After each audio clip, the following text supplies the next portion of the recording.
Welcome back into another episode of the Spaceman 2.0 Phoenix Truth Rising Show, here to help you grow in the knowledge and wisdom of truth, and the truth will set you free. So we get right back on into Through Darkness and Delight, Endless Cycles of the Divine Plan, Volume 1. We're going right into how the Illuminati joined up with Freemasonry and infiltrated it, basically. And we'll continue on from when the documents that revealed the plans of the Illuminati were found by the Bavarian government and the local police of Germany in Bavaria due to lightning strike. So with that being said, let's get into how the 24 elders of the 24 protocols of the elders of Zion, I think, is what they're alluding to in this. And continue on how the Freemasons infiltrated, how the Illuminati infiltrated Freemasonry.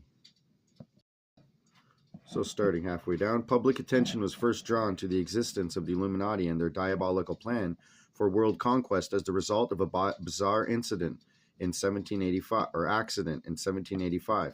History records that a courier for the Illuminati named Lanza was racing on horseback from Frankfurt to Paris, carrying documents relating to Illuminati activities in general and specific instructions for the planned French Revolution in particular. The documents originated with Jewish members of the Illuminati in Germany and were addressed to the Grand Master of the Grand Orient Masons in Paris. As the courier galloped through Ratisbon, Regensburg, he was struck by lightning and killed. All of the papers he was carrying fell into the hands of the local police, who turned them over to the Bavarian government. The authorities ordered the police to raid the headquarters of the Illuminati, and this resulted in additional documents being captured. These documents revealed that the conspirators had worldwide aims. All of the carefully documented evidence was brought to the attention of the governments of Britain, Germany, Austria, France, Poland, and Russia. For one reason or another, possibly inside Illuminati influence, they chose to turn a deaf ear to the warnings contained in these dreadful documents. 4 years later, the French Revolution exploded on the European scene in all of its hideous fury. Sir Walter Scott, in the second volume of The Life of Napoleon, points out that the events leading up to the French Revolution were all created by the money barons, the Illuminati, whose agents then led the mob in creating the famous Reign of Terror.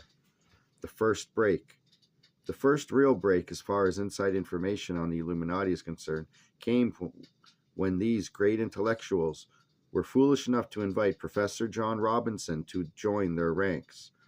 Robinson didn't fall for the lie that the goals of the Illuminati were pure and honorable. He kept his reactions to himself, however, and played along with the conspirators. Subsequently, he was entrusted with top secret Illuminati documents and was able to scrutinize the inner workings of the secret society at close range.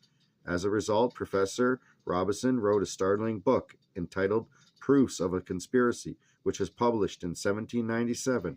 All of what is currently known about the early Illuminati comes from Robinson's book, and another written by the Abbe Burial in 1798, entitled Memoirs Illustrating the History of Jacobinism.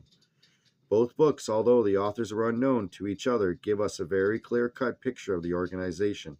The books quite extensively from the original writings of the order and the sect of the Illuminati, and an official report of the Bavarian government issued in 1786 following a lengthy investigation. The following facts emerge. Adam Weishaupt was born on the 6th of February, 1748. His early training by the Jesuits had inspired him with an intense dislike of that order. When he broke with the Jesuits, he immersed himself in the subversive and anti-Christian teachings of the French philosophers and other writers who appealed to his innate sense of superiority.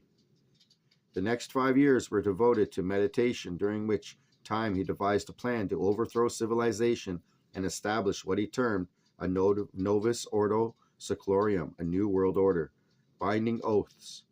The initiates who made up the outer rings were told that the great purpose of the Illuminati was to make of the human race, without any distinction of nation, condition, or profession, one good and happy family. All initiates were required to take an oath to bind themselves to perpetual silence and unshakable loyalty and submission to the order, in the persons of my superiors, here making a faithful and complete surrender of my private judgment, my own will, and every narrow-minded employment of my own power and influence. I pledge myself to account the good of the order as my own, and am ready to serve it with my fortune, my honor, and my blood. The friends and enemies of the order shall be my friends and enemies, and with respect to both, I will conduct myself as directed by the order, and devote myself to its increase and promotion, and therein to employ all my ability, without secret reservation. Proofs of a Conspiracy, 1967 edition, page 71. Wow, look at that. That's the oath that these guys take when they join. By way of warning as to the consequences of betraying the order, the initiate took part in a ceremony during which he was warned that if you are only a traitor and perjurer, learn that all our brothers are called upon to arm themselves against you. Do not hope to escape or to find a place of safety. Wherever you are, shame, remorse, and the rags of our brothers will pursue you and torment you to the innermost recesses of your entrails. World Revolution, Nesta Webster, London, 1921, page 14. By the time the member had reached the inner circle, his oath of absolute secrecy and unquestioning obedience had become deadly serious. Only at this stage was he allowed to finally see the ultimate aims of the order. 1. Abolition of all ordered government. 2. Abolition of private property. 3. Abolition of inheritance. 4. Abolition of patriotism. 5. Abolition of all religion. 6. Abolition of the family, i.e. marriage, morality, and the proper education of children. And 7. The creation of a world government. H, which is HATONN. Still think Bush doesn't know what he is doing? He is a major focus and player in the Skull and Bone Society, which is directly in membership of highest level to the Illuminati and Club of Rome. He can't tell you the truth, or he is immediately marked for death and may as well be dead, which he actually is. The Protestant princes and rulers of Germany and Europe were pleased with Weishaupt's plan to destroy the Catholic Church, and they sought to join the order. These men brought with them control of the Masonic order, into which they initiated Weishaupt and his co-conspirators in 1777. To prevent the rulers from realizing the true purpose of the Illuminati, Weishaupt limited them to the lower degrees. Merger of the Illuminati and Freemasonry. HATONN. Please, readers, do not skip over this information, for herein I am taking the opportunity to respond to a myriad of your questions relating to the beginnings of Masonry, etc. I shall not be taking up the subject in correspondence individually, so I can only ask that you read your own questions into this writing. On the 16th of July, 1782, at the Congress of Wilhelmsbad, an alliance between Illuminism and Freemasonry was finally sealed. This pact joined together all the leading secret societies of the day and united not less than 3 million members all over the world. The actual effect of this merger on the subsequent history of the world has never been appreciated by historians. Dharma, you must prepare for your meeting. We can begin here when next we sit to write. Salut. So before we get into more of the greatest history lesson ever, scroll down below, order yours by emailing me, and we'll get one out to you so you can hold one of these wonderful books of the history of the world in your hands with the greatest spiritual insight that you can ever understand. So that being said, let's get back on into chapter 4. Recording number 2, HATONN, Sunday, May 31st, 1992, 4:09 p.m., year 5, day 2989. Sunday, May 31st, 1992. Year 5, because that started in 1987, harmonic convergence. Let us continue exactly where we left off, for both documents can be merged into one. What passed at this terrible Congress will never be known to the outside world, for even those men who had been drawn unwittingly into the movement and now heard for the first time the real designs of the leaders were under oath to reveal nothing. Remember, that was July 16th, 1782. One honest Freemason, the Comte de Vario, when questioned on the tragic secrets he had brought back with him, replied, "I will not confide them to you. I can only tell you that all this is very much more serious than you think. The conspiracy which has been woven is so well thought out that it will be, so to speak, impossible for the monarchy and the church to escape from it. From that time on, says this biographer, M. Costa de Beauregard, the Comte de Verriel could only speak of Freemasonry with horror. World Revolution, Webster, page 18. People became intensely interested in the activities of the Illuminati as a result of information leaking out regarding their diabolical plans. In 1785, 4 more leading members of the Illuminati left the society and testified before a court of inquiry called by the Elector of Bavaria. Their startling evidence removed all doubt regarding the satanic nature of Illuminism. On the 11th of October, 1785, the Bavarian authorities raided Zwack's house and discovered a mountainous array of Illuminati documents which showed quite clearly that they planned to bring about a universal revolution that should deal the death blow to society. This revolution will be the work of the secret societies, and that is one of our great mysteries. So I'll just say this to that. Exposure of the Illuminati's plans is the death knell to the New World Order. Illuminati comes to America. The Order of the Illuminati started when the American Revolution was already underway and therefore played no significant part in it. However, before the colonies were united, the Constitution adopted, and our republic established, 15 lodges of the Order of the Illuminati were formed in the 13 colonies. The Columbian Lodge of the Order of the Illuminati was established in New York City in 1785. Members included Governor DeWitt Clinton. Yes, indeed, there is a direct connection. That's a HATONN comment. And later, Clinton Roosevelt, Charles Dana, and Horace Greeley. The following year, a lodge was established in Virginia, with which was identified Thomas Jefferson. When Weishaupt's diabolical plans were exposed by the Bavarian government, Jefferson strongly defended him as an enthusiastic philanthropist. Many strong warnings were issued about the activities of the Illuminati in America. On July 19th, 1798, David Papin, president of Harvard University, issued a strong warning to the graduating class and lectured them on the influence Illuminism was having on the American scene. President Timothy Dwight of Yale University issued a similar warning. Also in 1798, George Washington sent a letter to J.W. Snyder in which he stated, "It is not my intention to doubt that the doctrine of the Illuminati and the principles of Jacobinism had not spread in the United States. On the contrary, no one is more satisfied of this fact than I am. The idea I meant to convey was that I did not believe the lodges of Freemasons in this country had, as societies, endeavored to propagate the diabolical tenets." HATONN. I believe you can agree that most men starting out in such a society or order do not understand the intent and certainly not the total enslavement of such an association. But as ones reach powerful places within the working order of government where great impact can be wielded, the oaths and promises are very strongly brought to their attention. Perhaps it can best be explained as selling your soul to the devil in exchange for success and wealth. Like Bob Dylan did, just look that up, how he went to the crossroads and sold his soul. You can check it out on YouTube. 1 year later, Professor John Robison published his famous Proofs of a Conspiracy, in which he warned the world of Illuminati infiltration of Masonic lodges. Masonic symbols in Washington, D.C., street layout. HATONN, this is important.